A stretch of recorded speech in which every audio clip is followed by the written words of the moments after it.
Yan mga ka-jibs, oh. Ito, area na to mga ka-jibs. Ayusin natin to. Ayan, oh. Ang gulo. Ayan mga ka-jibs, ayusin natin tong area na to. I-arrange natin itong mga lagayan ng bolt, ano. Tingnan nyo naman ang nalagayan ng bolt kung ano yung tsura. Yan mga ka-jibs, i-organize natin yan. Yan, oh.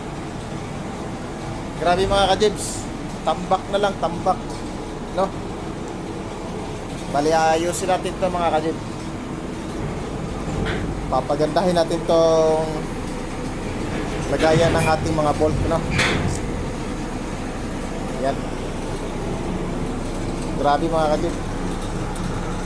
Ito ang inabutan ko dito sa barko na ito mga ka-jibs.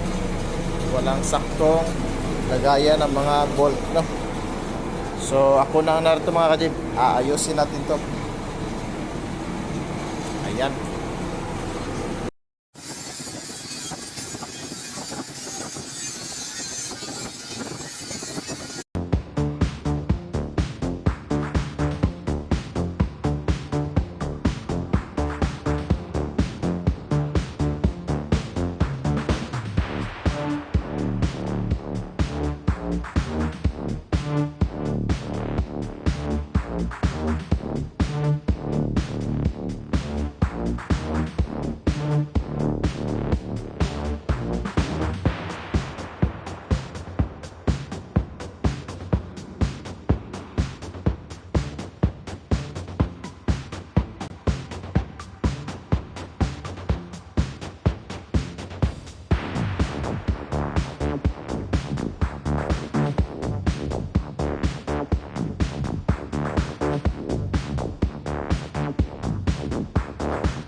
Hi sir, hi mga viewers ko dyan. Keep on following, share, like.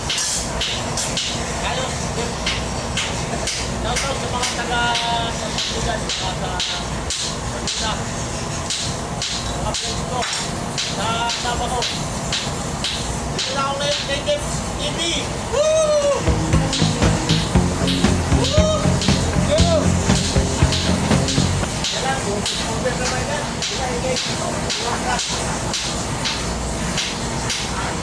Hey, yung sa part na yun, buti naman.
So ayan mga ka-jibs, no, tapos na yung ating ginagawang lagayan ng mga bolt, no. Ayan. So magagawa na natin ng maayos yung ating area, no. So hanggang dito na lang mga ka-jibs. Maraming salamat sa inyong panonood. Ciao!